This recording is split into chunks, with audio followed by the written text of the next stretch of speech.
Assalamualaikum warahmatullahi wabarakatuh. Saya Ita Sri Rohmawati, guru SMP Negeri 16 Surabaya, CGP Angkatan 10 Kota Surabaya. Pada kali ini saya akan melakukan aksi nyata, yaitu tentang coaching supervisi akademik. Pada aksi nyata ini dibagi menjadi 3 bagian. Yang pertama yaitu pra-observasi, kemudian yang kedua pelaksanaan observasi atau pelaksanaan supervisi akademik, dan yang ketiga adalah pasca observasi supervisi akademik. Semoga aksi nyata ini dapat bermanfaat bagi rekan-rekan sejawat semuanya. Wassalamualaikum warahmatullahi wabarakatuh.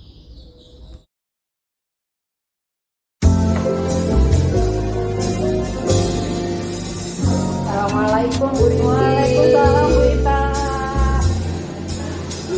Sehat ya hari ini? Alhamdulillah sehat. Hari ini tadi kita habis senam bareng. Kayaknya sekali memang kita perlu ya.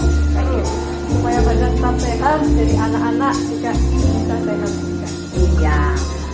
Oke. Ini Bu Rizky, hari ini kita kan melakukan untuk pra-observasi. Jadi nanti ini harus saya lakukan karena nanti di sini tentang kan ada rutin penilaian apa yang harus saya nanti isi, kemudian apa aja yang harus dilakukan saat supervisi nanti. Jadi untuk percakapan pra-observasi ini, pra-supervisi ini memang betul-betul setidaknya kita harus diskusi dulu sebelum melakukan supervisinya. Oke, nanti ada beberapa pertanyaan ya Bu Rizky yang ingin saya tanyakan. Paling enggak nanti arahnya kita saat supervisi itu di mana gitu.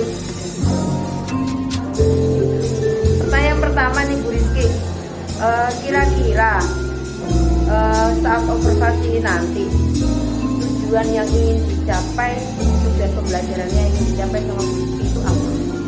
Untuk kelas yang di supervisi hari Senin besok sama kita kan kelas 7. Kelas 7 saat ini saya memasuki ke pengukuran. Oleh karena itu ada 3 tujuan pembelajaran yang ingin saya tuju. Yang pertama, peserta didik bisa mengenal alat ukur. Kemudian yang kedua, peserta didik bisa menggunakan alat ukur secara tepat. Dan yang terakhir atau yang ketiga, peserta didik bisa membaca skala alat ukur dengan tepat. Ada 3 tujuan. Oke, ada 3 tujuan. Nanti ya kalau sudah dilakukan ini kan kita berharapnya ya berarti berarti kan ini kan anak-anak tahu ya, tahu oh ini alat ukurnya gitu ya berarti ya. Kemudian yang kedua nih, untuk area pengembangan ini nanti aspek pengetahuan, kemudian sikap, kemudian keterangan dan lain sebagainya itu kira-kira yang ingin dilakukan sama Bu Rizky itu apa? Area pengembangan pengetahuan, saya akan melihat dari seberapa jauh mereka memahami materi mengenai alat ukur. Kemudian untuk sikap, saya akan melihat dari bagaimana mereka bisa berdiskusi dengan kelompok mereka. Yang ketiga, saya melihat untuk keterampilan dari bagaimana mereka bisa menyampaikan dari diskusi mereka bersama kelompok di depan. Berarti ini nanti pembelajarannya secara berkelompok ya? Ya, nanti saya akan membentuk kelompok sesuai dengan kemampuan dan gaya belajar mereka. Kemudian yang terakhir nih, mengenai media pembelajaran, kira-kira Bu Rizky ini nanti menggunakan media apa saja saat pembelajaran nanti? Untuk pembelajaran saya pasti menggunakan PowerPoint, kemudian ada video juga yang bisa saya sampaikan, kemudian saya akan menggunakan juga ada virtual lab alat ukur yang mungkin bisa digunakan membantu mereka membaca skala, dan saya akan memberikan alat ukurnya langsung seperti itu. Dan anak-anak nanti tahu ya, nggak hanya dari bayangan aja, oh ini alat ukurnya gitu enggak ya mesti ya?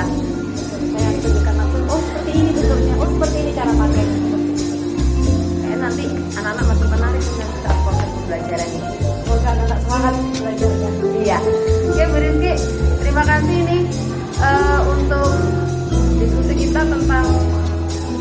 yang akan Bu Rizky lakukan saat supervisi. Jadi nanti diskusi praobservasi ini nanti bisa saya jadikan acuan saat proses supervisi nanti Bu Rizky apa aja yang mau dilakukan. Terima kasih Bu Rizky, semoga besok hari Senin saat Bu Rizky supervisi berjalan dengan lancar ya. Nanti kita ketemu lagi secara supervisi. Jadi saya akan diskusi lagi dengan Bu Rizky tentang pengembangannya. Jadi kita ketemu lagi di pasca observasi ya Bu Rizky. Ya, kita ketemu lagi setelah observasi. Oke. Terima kasih ya Rita ya atas masukan dan juga semangatnya. Semoga hari Senin kita kegiatan berjalan dengan lancar. Terima kasih Bu Rizky. Waalaikumsalam.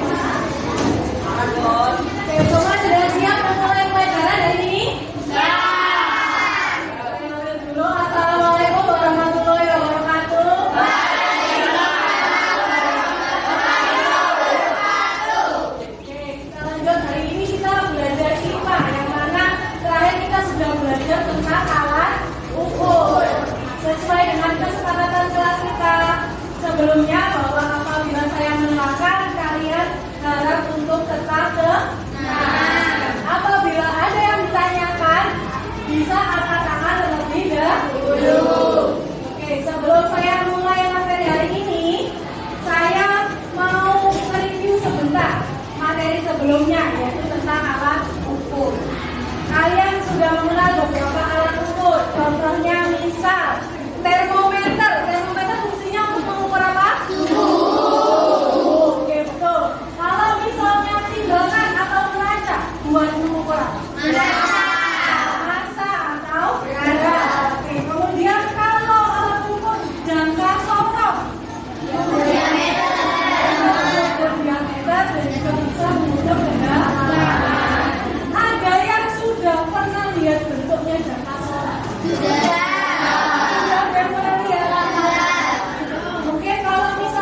Ada yang belum pernah melihat bagaimana bentuknya jangka sorong. Ini sekarang saya hari ini membawa contohnya. Ini namanya jangka sorong, sama seperti yang ada di PPT, kurang lebih animasinya seperti ini. Dia ada bagian rahang atas dan juga rahang bawah. Ini adalah bagian-bagian dari jangka sorong. Yang pertama, kamu harus tahu dulu bahwa jangka sorong itu bisa digerakkan menyesuaikan dengan benda yang mau kamu ukur. Karena kita mengukur diameter, otomatis lebar dari suatu lingkaran. Oke? Nah, yang pertama ada yang namanya rahang dalam. Jadi yang atas sampai bawah. Atas itu rahang dalam. Kemudian kalau rahang luar berarti ya bawah. Kemudian ada dua skala pada jangka sorong. Ada skala apa? Oke, jangan sampai kamu kebalik ya. Kalau skala utama itu kamu lihat yang bagian atasnya ini, yang di bagian lebarnya jangka sorong. Ini yang namanya skala utama. Sedangkan kalau yang skala nonius itu adalah yang bagian bawah. Yang mana skala nonius ini bisa digerakkan menyesuaikan diameter benda yang mau kamu ukur. Kemudian bagaimana cara menggunakannya? Cara menggunakannya adalah yang pertama, tadi kalian sudah mengenal bahwa yang namanya jangka sorong itu punya dua skala. Oleh karena itu cara membacanya adalah yang pertama kalian perhatikan dulu besarnya skala utama. Setelah kalian sudah melihat berapa besarnya skala utama, baru kalian lanjutkan membaca skala nonius. Nah, misal di gambar ini ada skala utama berarti yang atas, betul? Yang nonius yang bawah. Kalau yang skala utama berarti ini menunjukkan angka berapa? 3. Kemudian apakah pas di 3? Angka kalau yang ini tidak, dia di berapa? 31 mm. Kemudian kita lihat lihat bagaimana cara membaca skala nulis. Cara membaca skala nulis adalah kita cari yang mana dia satu garis lurus dengan skala utama. Kita lihat yang bawah. Apakah angka satu garis lurus? Enggak. Yang dua? Enggak. Mau yang tiga? Dia membentuk satu garis lurus dengan skala utama. Yang artinya dia nilainya adalah 0,3 mm. Kalau misalnya sudah terbaca hasil akhirnya itu tinggal dijumlahkan saja, yaitu skala utama ditambah skala minus. Oke, kira-kira ada yang mau ditanyakan enggak? Oke, kalau enggak, sekarang kita sebelum saya kasih ini kita latihan secara virtual dulu ya.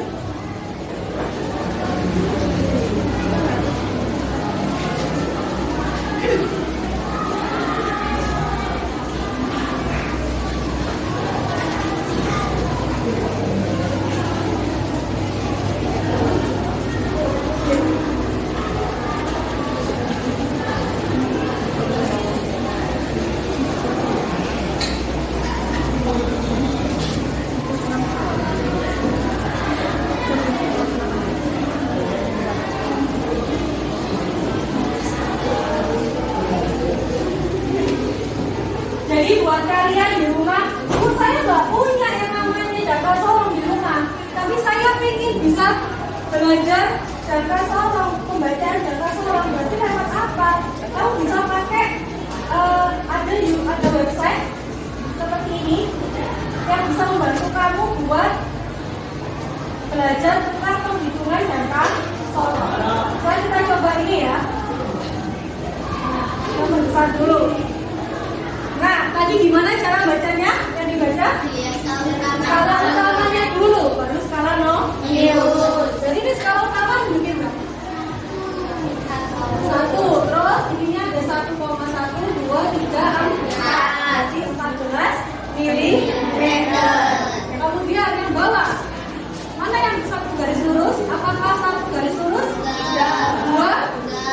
3, satu garis lurus. Makanya hasilnya adalah 14,30 mm. Ada yang masih bingung cara membacanya? Coba angkat yang masih bingung. Agak masih bingung. Oke, tidak apa-apa. Kita coba satu lagi. Setelah itu saya mau kalian secara berkelompok mencoba mengukur secara langsung menggunakan jangka sorong. Oke, kalau ini kenapa bisa 19,45?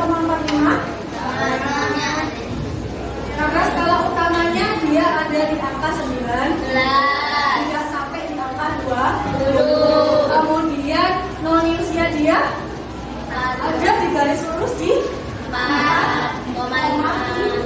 Makanya skalanya ada 19,45 mm.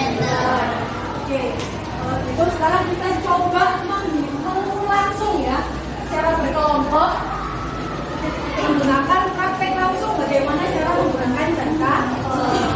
Kalian sudah bisa membaca kan? Boleh dikerjakan secara berkelompok mulai dari sekarang.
dia memang dalam kan.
Saya boleh minta tolong untuk kelompok 1 mempresentasikan hasilnya di depan.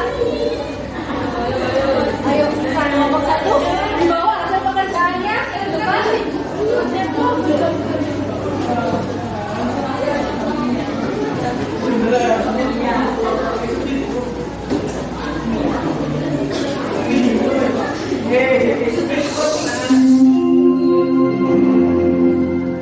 Hasil pertemuan dari kelompok 1 apa?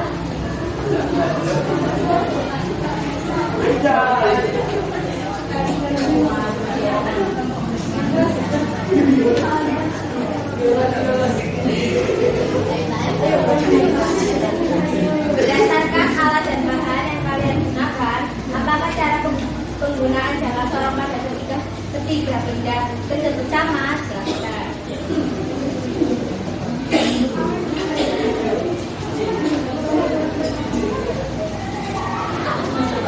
Siapkan alat dan bahan.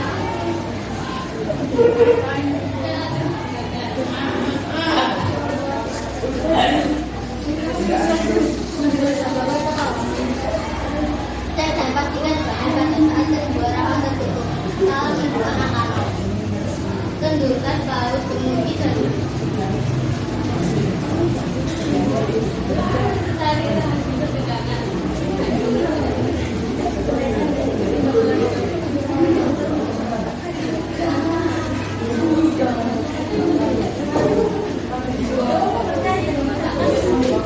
Tekankan juga yang akan dikerjakan dalam beberapa. Pastikan juga kondisinya sudah sesuai. Antara bisa berdiri sampai mengakui benda yang membuat lalu sebentar bau sampai terdengar suara baca dan ketuman.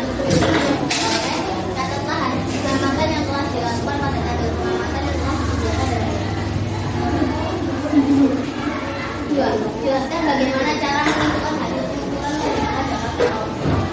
Pertama, bola. Skala utama 42 mm, skala minus 2,4 mm. Hasil pengukuran 42,40 mm. 2. Cincin. Skala utama 17 mm, skala minus 0,7 mm. Hasil pengukuran 17,40 mm. Berdasarkan hasil penyelidikan dan bukti yang telah kalian lakukan, apa saja yang dapat kalian tentukan? Jangka sorong berguna untuk mengukur diameter dan untuk kedalaman suatu benda yang dalam dirinya. Terima kasih. Boleh kasih aplaus buat kelompok 1. Baik, terima kasih kelompok 1 sudah mempresentasikan hasilnya di depan kelas. Boleh kembali ke tempat duduk. Karena kalian juga sudah selesai dan sudah bisa mengukur dari jangka sorong, mungkin ada yang mau ditanyakan tentang bagaimana jangka sorong? Tidak? Oke, saya rasa karena kalian sudah selesai mengerjakan lembar kerjanya juga, saya anggap kalian semua juga sudah paham. Kalau sudah paham, berarti materi berikutnya adalah kita akan belajar bagaimana cara mengkonversi satu uang. Kalau begitu, saya akhiri pertemuan kita hari ini.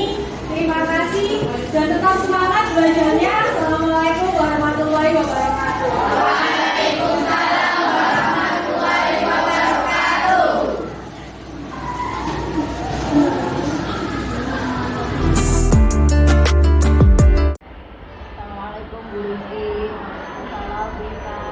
Gimana?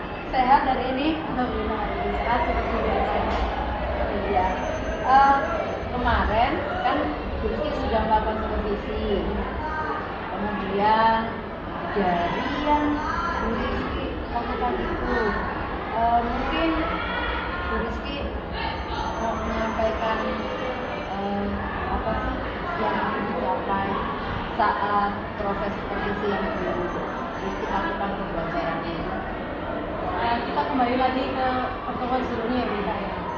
Kemarin itu kita ada di pertemuan di kelas 7 dengan pertemuan mengenal alat ukur serta mereka mencoba mengukur menggunakan alat ukur jangka sorong dengan tujuan mereka bisa mengenal dan bisa mengukur beberapa benda menggunakan jangka sorong. Dari tujuan pembelajaran saat itu, kemudian juga secara berkelompok berdiskusi, hampir 80% anak-anak sudah bisa menggunakan dan membaca jenis skala dari jangka sorong.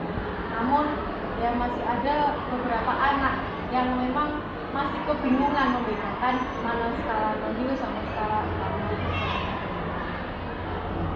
Kalau menurut Bu Rizky, anak-anak itu bingungnya untuk membaca skala non skala normal itu dari segi apanya, Bu Rizky?